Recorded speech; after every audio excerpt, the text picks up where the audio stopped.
Hi, Nikki. Hi, Andy. So you took over the podcast for this week. You interviewed Alex. I just wanted to talk to you to get some context for this episode. Why did you want to do this, and what was the gist? You just told me not to ask you what you talked about, but I'm going to ask you what you talked about. Okay, so we finished the Caribbean 600 at the beginning of March, and these events are always so crazy. They're like 2 weeks of chaos. We're working super hard. There's parties, there's racing, there's recovery, there's, and then everyone just disperses. And it's really nice to be able to kind of get together and reflect on the experience. So we should say that this was the first of your new 59 North offshore racing program passages that we're doing. So that's what you're talking about here, right? Right. And I mean, to be honest, it went so well, and me and Alex had so much fun that we just wanted a reason to like hang out and talk about it again. Nice. Yeah. Yeah, and to share it, like it's a kind of a crazy small world that no one really knows about, and it's kind of covered in this like illusion of maybe grandeur and smart clothing and sexy boats, and like I just wanted to bring kind of a wider audience into the real story. So I've always been intrigued about offshore sailing specifically, just like for the challenge. I've often thought of it as like, okay, you do these ocean passages, you get comfortable with that, and it's like another way to challenge yourself. And I did the Carib 600 3 times on Eastbjorn, only having finished it once. And now the 59 North track record of finishing the Carib 600, we're now 1 for 4 because you guys had to bail as well because the boat broke. But that's kind of like, just talk for a second about like why that's not necessarily something to be that disappointed about because of the nature of offshore racing, particularly that race. Yeah, I mean, this is just offshore sailing. And, when you go offshore sailing, there's always risk that things break, that you have to pull in, that you have to leave late, all these things. So offshore racing is the ultra, ultra extreme version of offshore sailing. It's like offshore sailing on steroids. So the likelihood of something breaking or someone breaking is just exponentially increased. So, it's all the same game. And I think if you're, for people who have to retire from a race, they never really feel like they got short strawed unless it was honestly on the start line, because because you're compressing so much more of an experience into a short space of time. So with racing, like why does it, it's like it's become your thing. Like you love that aspect of it a lot more than even I do. I get it, but can you put to words what is it about that specific sort of challenge that attracts you? I think it's just the hardest way to go offshore sailing, and when something is really difficult, you have, in my opinion, the greatest reward to be found. And I think that reward that you get from offshore sailing spans, a personal growth opportunity, a sailing skills and learning opportunity, a very deep and kind of gritty interpersonal relationship building opportunity, I suppose, with the crew. The team that forms is so deep. And you also get to see a lot of like the world. You sail fast, you see a lot of things in a short space of time. And it's just really, really fun. 2 things I think I want to touch on. Having done this myself, all 3 times with Paul Exner, who's on closer to your level of racing ability as a cruising sailor. For me, coming from that sort of leap, I was just shocked at how much harder you can push a boat than I'm used to in that, and how cool that was, where every second of every minute of every day on these day after day after day, you're trying to make the boat go as fast as possible. And it's just like you realize what the boat is capable of in a way that you never would come close to in cruising mode. And then to your point about the team thing, I told you this offline the other day. I'm reading this book by Sebastian Junger called Tribe, and it talks about how like modern society has lost the sort of interpersonal connection that you get from like wartime or natural disaster or basically an event that literally levels the socioeconomic playing field for everyone, and people come together sort of subconsciously for the greater good, and how much that positively affects your mental health and like this whole aspect. And I think that's exactly what you're talking about, because you get this brutal sort of test that's different than even our cruising trips. Does that sound accurate to you? Yeah, it's exactly that. I honestly, I think we could probably talk for hours about this, but I think that the comfort and stability of life today is kind of the death of life in a way. Like that's you got to read the book. That's not what makes people feel really fulfilled and happy. And we go offshore sailing, whether that's racing or sailing, in pursuit of something greater, something with more substance that is more fulfilling. And a lot of that recipe includes hardship and challenge. So you can get that in a more or less safe environment without having to go off to war or survive a natural disaster. You're saying that offshore racing is kind of a nice proxy to get those same sort of feelings from that, which I think is really cool. Yeah, totally.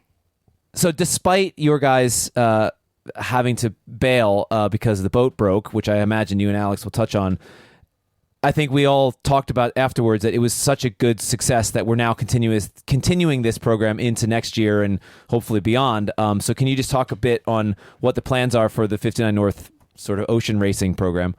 Yeah, so we decided to just repeat this year's schedule again because, it's kind of a tried and tested model. So it's always fun to go out to a race for the second time, with some of the same team and kind of do it again and do it better or do it differently. So we're doing the Caribbean 600 and the Middle Sea race in 2025.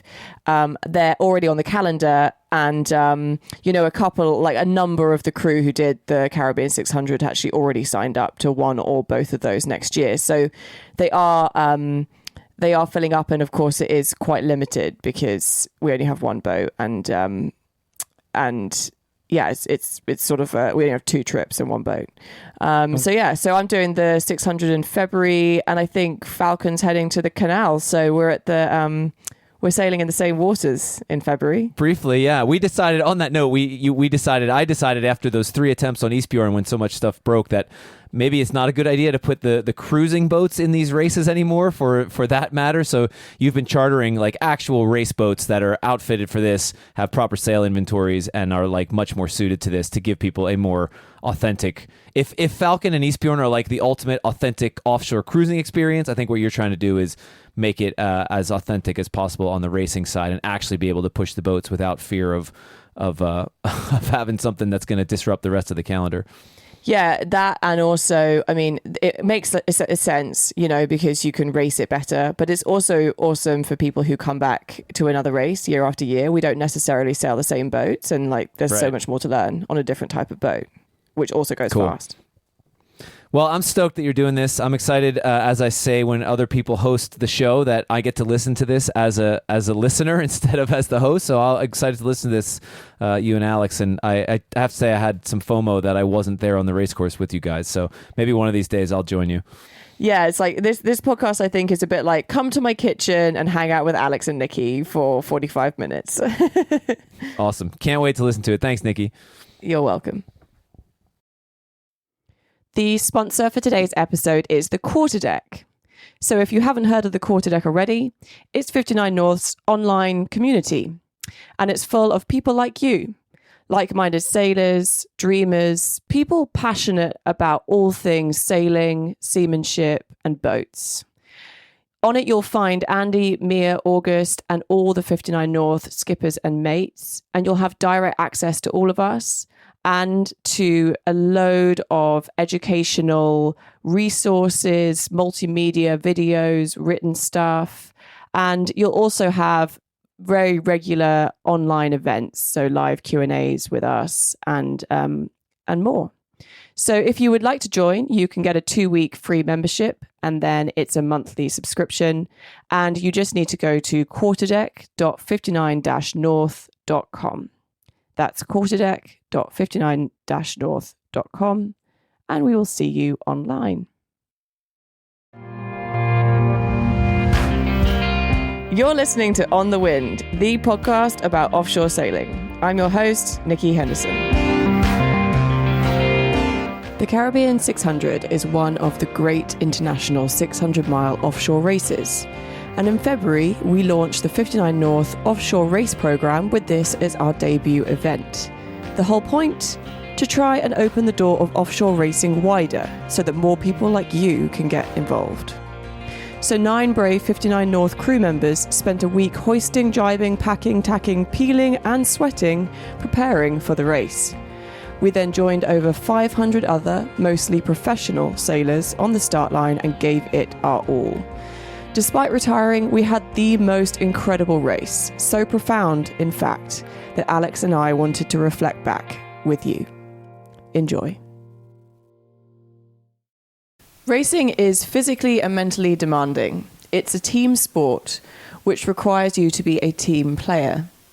You need to be willing to put yourself in sweaty, hot, tiring situations. It also means taking care of the group, like doing the dishes.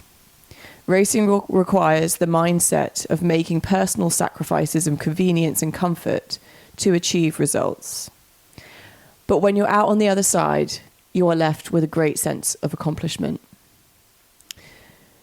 So that was the feedback from one of the crew that we did the Caribbean 600 with back in February 2024. Alex, that's the first time you've heard that feedback. What resonated with you? I think it's a great way of putting like our day-to-day racing life in paper. It's such an accurate description of how was the race and what you have to like get through it and involve yourself with and sacrifice. And yeah, I love every single bit of the feedback. And I think it's that giving yourself to the team and how it might feel like sometimes it's really, really hard. And like that question that we always ask ourselves, like, what the hell am I doing here? And then reaching the other side of it and being like, that was absolutely brilliant and one of the best experiences I've ever done. And that pretty much resumes it, which I think is brilliant. Yeah, so we're here sitting in my kitchen actually today it's the first time Alex and I have seen each other since we did the Caribbean 600 together, which was the kind of debut race in the sort of 59 offshore racing side of the business. It's kind of like a new foray for 59 North, which we're heading up. And yeah, it's always nice to reflect on an adventure like this a little bit afterwards when you've had a time for it to sink in. And we just sat here reading that feedback. Looking back, like the things that pull out to me from that paragraph are like, you said the word sacrifice, like you give and then you get. Like it's almost like you give as much as you get out of it, or you get out of it as much as you give, should I say. What do you think? Like, what do you think you walk away with? I think it's a really good question. I think it's like it's always a sense of achievement, isn't it? And it doesn't matter, at the end of the day, it doesn't matter, in my opinion, it doesn't matter how well you do on the race, or like the positions are insignificant compared to like personally how much growth you get out of it. I personally always grow as a person on every single race that I've done, and that's what I take home with me. And I feel that sacrifice involves that, and it's like putting yourself on such an uncomfortable positions and just to give more to the team so that the boat performs. It's not an individual sport, basically. If you're just individualist on the race, you're never going to do well unless it's a single-handed race. So I think that's, like the personal growth for me, it's enormous. So I'm going to push you a bit harder. Like, how did you grow? Ooh, okay. So it's a good question. I always, for me personally, it's the confidence. I go through very different periods of confidence on all these events and races and everything, and I started this race as an example with not that much confidence on myself, and I finished being like acknowledging to myself that I'm good at what I do, and that I'm not only that, but I enjoy what I do. And for me, it was a huge opening, eye opener of like, yeah, I can do this definitely, and I'm good at it. So that for me was my personal growth, believing in myself basically at the end. I think that this process of reflecting is something that I'd encourage anyone to do for any trip they do, and particularly the harder ones like racing. And I'm hoping that the 9 crew we took on the Caribbean 600 are doing this or have had the opportunity to do this. And when if you say, for example, oh, it was a confidence builder, like Alex, like, can you take us into a moment during the race where you suddenly thought to yourself, like, wow, yeah, like, oh, I can do this? Pinpointing it down to moments, it's more difficult because it's like I always think of it as a general situation. But I can probably I don't know. It can be as simple as being like we should be fine with the cell plan that we have. Like, we're gonna be fine with this. Or even if somebody else might tell you like, oh, actually, I think we should change, but you're like confident on your decision of like, no, I think we're fine, and then it's fine, and then you like gain a couple of positions or whatever. It all feels to that confidence. So it can be as simple as that, and as a bigger picture of more like how the crew came out, and how we were on the prize giving one of the happiest crew that you could see. That's another confidence build up, because it's like we're definitely doing it right. And so it can be as simple as those points, or as big as an overall experience how everyone came out of. Yeah, like I think when people look at the fact that we're a bunch of professionals taking people racing, and they kind of think we have it all set and all sorted, and why sign up to a race? Because you go through a journey and because you grow. And I hope that anyone who's thinking about racing never forgets that we also go through that journey. And like, as you're saying that, I was laughing to myself because I was remembering like the day before the crew came, we sat on the dock, I think I was nearly crying, and we were put, head in hands going, can we do this? Like, do we know how to do this? Are you sure we know how to do this? And afterwards we're in the party and we're hugging each other. We're going, we're awesome. We smashed it. Look how happy everyone is. It's a roller coaster. It absolutely is. And I think sailing is itself, it's a roller coaster.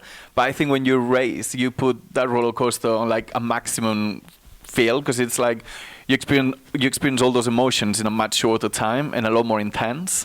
So yeah, absolutely, it was definitely funny and interesting. Like, from an outside point of view, it's fascinating, like psychologist's dream. Yeah, because like any sailing is a roller coaster. Any sailing is hard, some days easy, others, but racing like magnifies it, doesn't it? If you make a bad decision, not only do you know that you've made a bad decision, let's say efficiency wise, you go the wrong way, but then like as the fleet like physically overtakes you and disappears into the sunset or the horizon, it's like, okay, that's really rubbing it in my face now. Oh, absolutely. And yes, and everyone, and I think that's the difference, isn't it? Like, everyone can see that you've made a mistake. It's like on the track or everything, like how the amount of times like I've been on other races and you make a bad tack and like you get messages like, why did you go that way? It's like, oh, God damn it. I thought nobody saw that. And just about when you've got over it, you because you're on watch, just about when you've got over it, you wake up your like counterpart and they get up on deck. Like, you wake me up and I'm like, why have we gone this way? What's happened? You've just emotionally recovered. Or like when you're on deck, like, it's basically like match racing this other boat, and you get on deck and slowly doing your 4-hour shift, they start pulling away and away and away, and you're like, oh God, I need to explain this now to the other person. Yeah, absolutely. And it's that roller coaster, but also the other way around it. Like, when you see a boat in the distance and you slowly catch them through your whole wall, it's like, yeah, it's just a roller coaster up and down the whole way.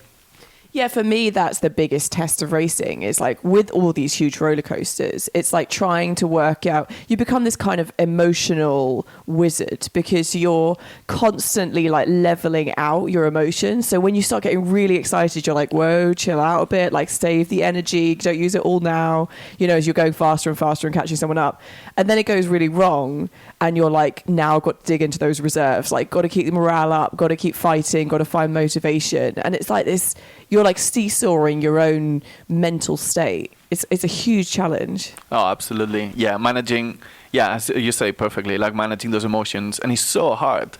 Like, it's so hard when like the first 5 hours of the race, getting excited because you've done a good start and you're leading the pack. And it's like, oh my God, like suddenly it's like all these thoughts like bring you to finish the line first when it's like you still got 5 days of racing ahead of you. It's so difficult to manage. And it's like actually when you've got that excitement and all is going well, it's like actually I need to go to sleep now because when you wake up everything will be different. So on a selfish way, we wanted to do this just to kind of get together and talk about the race and the experience, and like our faces are already beaming after, by the way, we just had like an hour of technical difficulties. Sailors shouldn't use computers. Side note. But the other reason we wanted to do this is because racing is kind of like an obscure world for most sailors. It's kind of a world that looks like it's very hard to, get into. There's a lot of mystery around it. It almost feels like you have to be an expert to even dip your toe into that world. And so, what we're doing on the race course itself is opening the door wider, hopefully, to people like you who are listening to get involved in some of these big, like, world-renowned races. And so, but that's only, 9-10 of you a race, and we're only doing a couple of them a year. But we wanted to open that door to maybe the listeners as to what this is like and why even try racing. So that's why we're suggesting it. Like, Alex, if you were going to pitch this to someone, what would you say? I mean, it's funny, isn't it? Because when we came with the idea of the racing, like we started saying like, oh my God, like I hate racing and I would never want to do it again, and this is blah blah blah. And then before we know it, by the end of that day we were like planning like the races we were going to do together and all of that. And I think that's the best way to describe it. It's racing is in my opinion is a place that will take you out of your comfort zone, guaranteed. Like it doesn't matter how good you are or how big you are, how small you are, it doesn't matter. It will take you out of your comfort zone and it will push your limits physically, mentally, emotionally. Every single bit of your limits will be pushed. But it's like the feeling you get at the end of it, for me, you can't explain it. It's a feeling of like with the team, even on a team perspective and personal perspective, it's always huge, like the confidence boost. And you as a person and as a team, how you all work together, I think it's magnificent. And yet alone, without putting in the sailing context of it, like how much you learn on sailing, because on cruising trips and everything, you can be a bit more relaxed on trimming and how you like, when you go on watch, how active you are on watch and all of that. Well, when you're racing, it's always 100% boat performance and crew performance, because otherwise you can see, as Nikki was saying, like the results of boats pulling away and other ones catching you behind, which is quite frustrating. So that 100%, it also teaches you like everything about the boat and everything about on a personal level, which, I think that's the biggest part of it. And that you get out of it like 100% from the sailing technique, like learning technique and all of that, and learning about yourself big time. What about you, Nikki? I was kind of looking back at, you're absolutely right. We sat there and we said, why on earth would we ever go racing ever again? We were planning to go. But, what I realized doing this race again, doing it with you and doing it with the crew we had, was that the experience of racing is basically like almost entirely dependent on the people you're racing with.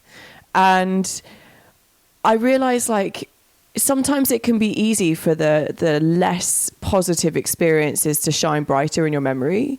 But it reminded me, oh my gosh, this is so fun. Like, it's so fun. And you get such a deep and positive connection with other humans. And I think that it's so ironic that we're talking about sailing and I'm talking about people, you know. Yeah. But that stands out. It was like I felt that we got to know each other on a different level. Like we had like a bigger highs than you can get in almost anywhere else in life, like friendship and also that feeling of teamwork. I went to New York after the race and saw one of the crew, Sony, in New York, and we just met up for coffee. And she was saying, you know, one thing that really struck her was how when you're working in a team, it doesn't matter how good you are, sometimes you need a helping hand. And she's described this moment where she got up from the rail and she was a bit wobbly. And another crew member who had never raced before in his life just put out a hand almost subconsciously for her to hold on to and help her balance. And it's like you are individuals on the boat, but you become one unit. And I think as an adult, it's so hard to find, especially if you don't do team sport that much, it's so hard to find those like truly pure team experiences that often none of us have had since we were children. And that's, I think, the most special part of racing. That's like how I would pitch it. Like if you love being in a team and feeling the magic of working together, get there. I couldn't agree more. Absolutely. Yeah, and also not getting so much sleep either, on a side note. Oh, God. Yeah, the sleep deprivation is quite fun one. So, any funny moments stand out for you, Al? God, yes, so many. It's hard to pick one. I think one of my favorite ones was we're on the night watch. You were down below off watch, and I had Andrew next to me, and I was helming at this point, and Andrew was like, "Oh, Alex, you look a bit tired. You want me to take over for you for a bit?" And what Andrew didn't know at this point is that I was actually having hallucinations, and I remember seeing the numbers on the mast, and it seemed like a whole figure was moving in front of me. But he clocked that because he saw probably like my face expression was saying it all. But I was like, yeah, that would be very, very, very nice. Thanks, Andrew. So Andrew took over. But what I didn't know is that Andrew was also hallucinating. So he was seeing all the things. And we didn't tell each other until we finished the race. And that was absolutely brilliant. What about you? Any funny moments that resound? Gosh, I can't think of any off the top of my head right now. I think generally, I suppose one moment that stands out to me, and this is like slightly inappropriate, so I'll filter the story, is going down. We were actually training. I think it was the night watch, and we were training. We did a night sail. And I went down to get something out of my bag, and I was in the front of the very, very front cabin. And I had to sort of belly flop over, all our bags were there, belly flop over and just sort of dig around because we're upwind and the boat's smashing around and it's boiling hot at this point. And Marcus, another crew member who was kind of like our second mate and came with the boat, he was sleeping next to me, fully clothed, but not really. So we're giggling about the fact that we're like basically head to toeing. He's in bed and I'm not. And then I looked behind me, and Andrew, in fact, or was actually on the toilet with the door open. And the three of us didn't really know each other 5 days before, like anywhere near that context, at least. And there we all are, just sort of giggling at this moment. And then Andrew gets up and he's walking around in his underwear. And it's just that sort of like level of like closeness that you get. And in the moment, it almost is normal. You're like a family where this is normal. Only in hindsight do you look back and you think, yeah, that was a like, bit weird. Yeah, that was slightly closer than the average like day 5 interaction that you have with a new friend. But it's funny how quickly you become that close. I always found it fascinating on boats how quickly you lose that privacy and how nobody cares. It's great. That's right. No one cares. There's something about like hardship and adversity that puts all the kind of things that you normally think are important in life into perspective, and it makes you realize actually what really matters. Yeah, and I think sailing is really good on that. Like, we were talking with Adam, the bosun, about how when you have problems at sea and you deal with them, and then you go home and you have like normal life problems, let's call it, and they don't seem that, like you approach them with such a different mentality, like a lot more like, oh, we can definitely deal with that after having dealt with a situation where you were out of your comfort zone in the middle of the ocean, or like, yeah, it's so different how you approach problems, I think. Yeah, it's like you're wearing a different shade of glasses. Like you look at the whole of your life with a different perspective, and I think normally like you're just a bit more chilled out. Absolutely. Yeah, because life is not as hard as it is out there. Yes. But sailing is great. or you don't. I suppose you don't let the things worry you as well. You know, it's not whether you're wearing the cool clothes or the makeup or saying the right thing. You know, all of that just falls into insignificance when what really matters is like who you bring, what version of yourself you bring to the table. Absolutely. Yeah. Yeah. So so the Caribbean 600 was a success, I'd say. Big success. I think, in my opinion, yeah, big success. Which is interesting because we didn't actually finish the race. Yeah, that's a good point. I almost forgot about it.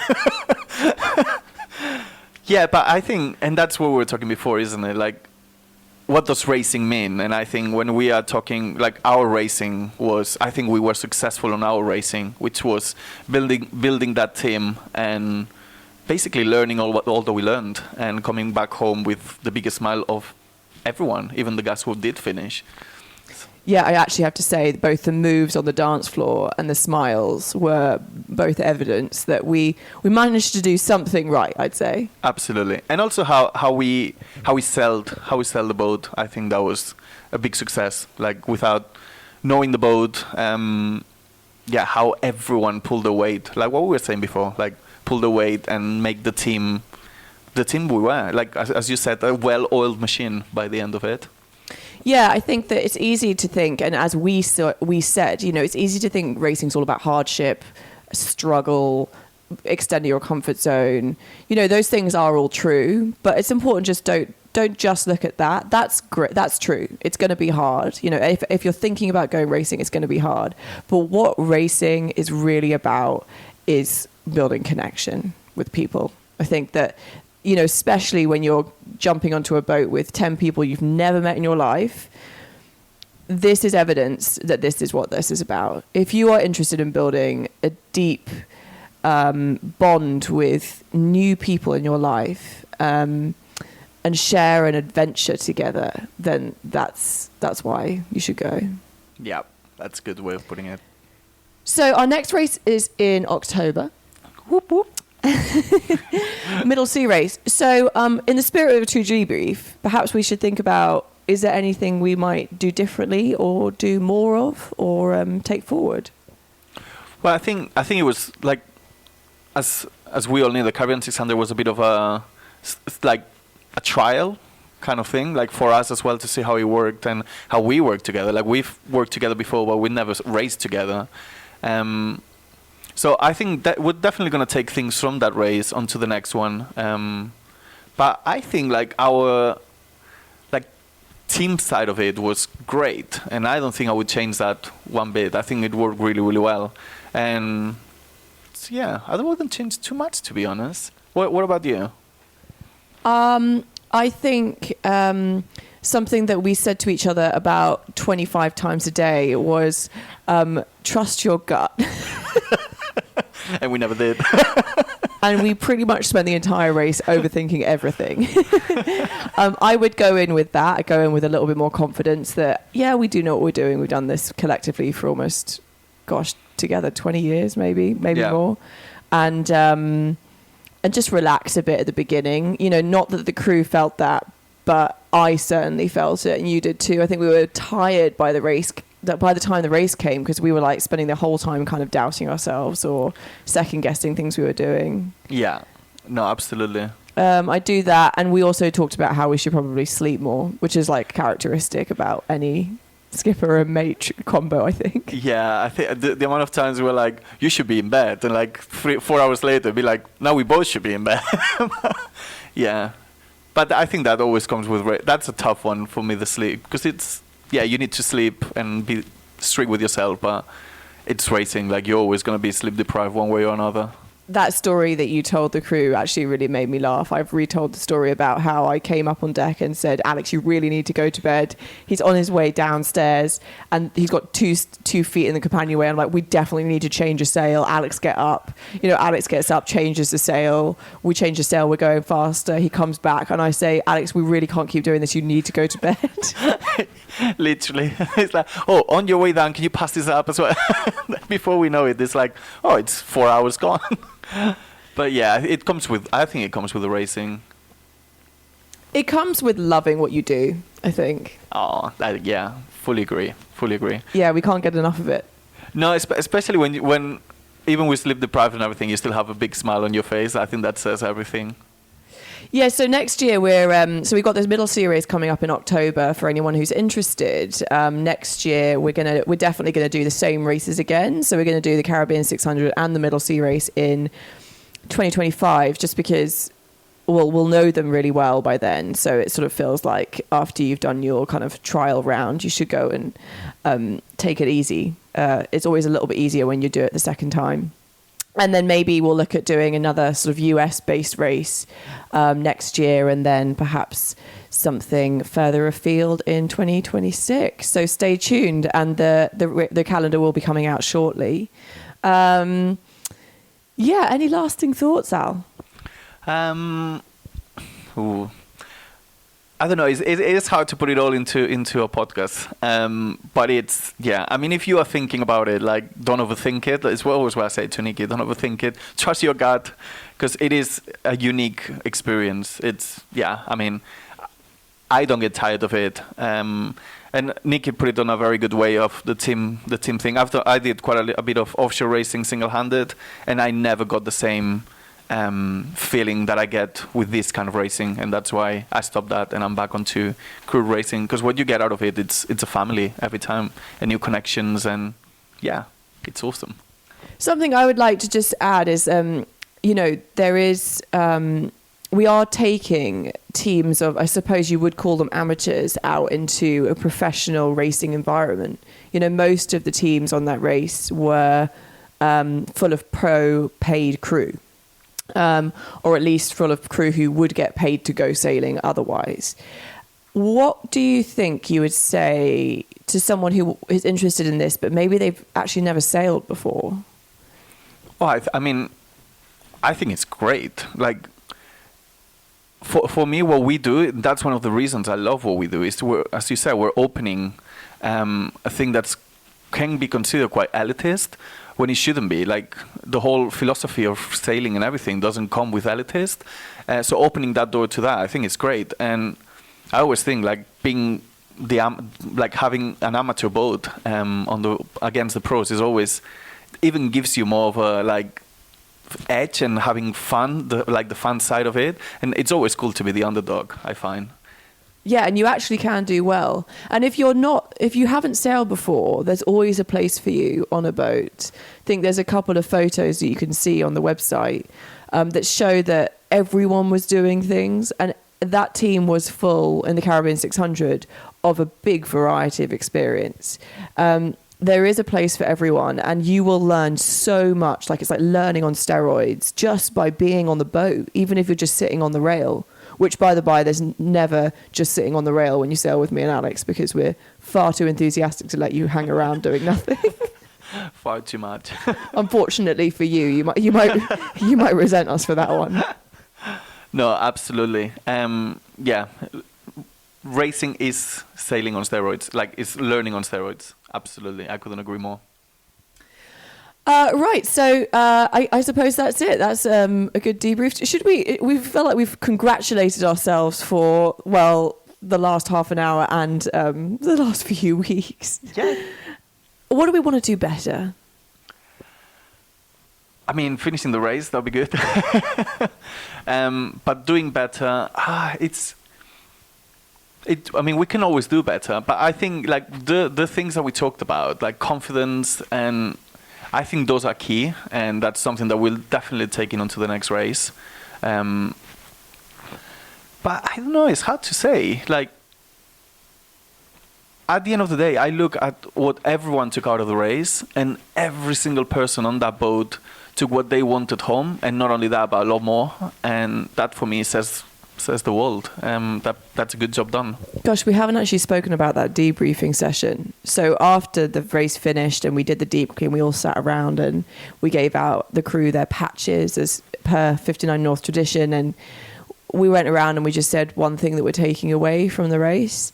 And, you know, as per usual, it was emotional. And gosh, that was a moving hour. I mean, there was everything from, you know, one of the crew just, you know, I think he was well over 50, and he sort of remarked that he had discovered something about himself that he didn't know already, which just that is pretty amazing. Does anything else stand out to you? I think, yeah, I mean, there were so many. I mean, I got quite emotional.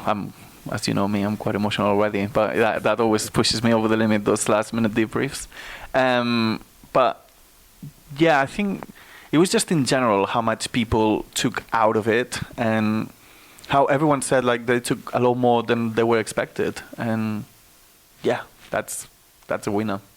Yeah, I remember one of the crew saying, you actually came up to me, it was in the prize giving, and she said, oh, I have watched videos of this race for years and years and years, and they played the sort of like highlight film, and she said, and look, that's me, I'm on the video now. Oh, it was amazing. She was so like happy, and yeah, you could feel the energy through her, like her words. It was just incredible. It's just like, oh my God, I'm in the video that I've been watching for years. I'm there. Yeah, it's sort of like it somehow we managed to take something that seemed so much higher and so out of reach of someone and put it in their hands. I mean, lucky us. What a special thing to be able to do for someone. Absolutely. And that's what I love. Like, it's not impossible to do these races. It's right there. And that's what, yeah, this is amazing what we're doing.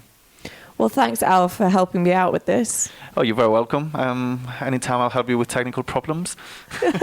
Oh, he's talking about the computer setup and the 25 SD cards we have hanging around. But no, thank you for being my, like, co-captain and emotional support. And yeah, and friends at the end of the day. I think that's why it works so well. Like, having a friend on board is something unique and super important. Yeah, we said like we're like friends, like real friends, not like work friends. Yes. Although this is the first time we like hang around in the UK. Like, we hang around everywhere in the world, but never like we live like an hour away from each other, and that's it. And never see each other here. Yeah. So lesson is sail with your friends and then go sailing to make even new ones as well. So lucky us, we got to do both. Absolutely. I'll cheers to that. All right, guys, stay tuned and keep an eye on the race tracker in October, and you'll see us sailing around Sicily and Malta, and yeah, just in one big circle again. Yes, we're good at circles. See ya, Al. Bye.